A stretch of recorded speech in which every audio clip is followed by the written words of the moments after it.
আসসালামু আলাইকুম। দেখেন একটা দেওয়াল কত সুন্দর করে মানে এই লেখাগুলো অঙ্কন করেছে, যে লেখাগুলো আসলে পড়তেও খুব সুন্দর এবং দেখতেও খুব সুন্দর। তো আমি দুই একটা লেখা আপনাদেরকে পড়ে শোনাচ্ছি, আসলে কথাগুলো খুব ভালো। এই যে দেখেন এখানে লেখা আছে পবিত্রতা ইমানের অঙ্গ।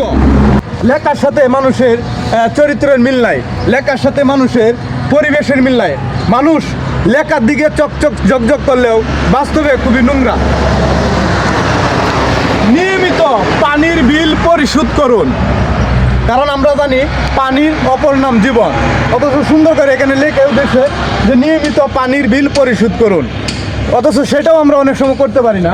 তা ট্রেড লাইসেন্স ব্যতীত ব্যবসা পরিচালনা করা দণ্ডনীয় অপরাধ।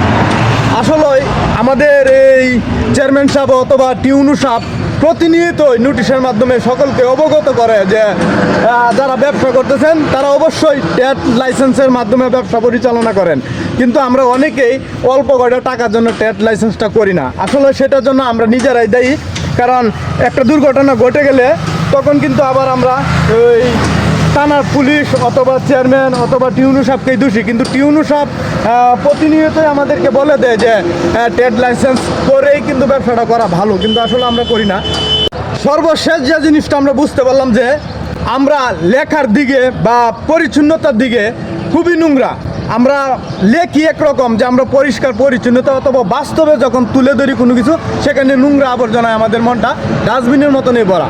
তো আশা করি এই লেখার মতো সুন্দর হোক মানুষের জীবন এবং চরিত্র, সেটাই আমি আপনাদের কাছে প্রত্যাশিত। আসসালামু আলাইকুম।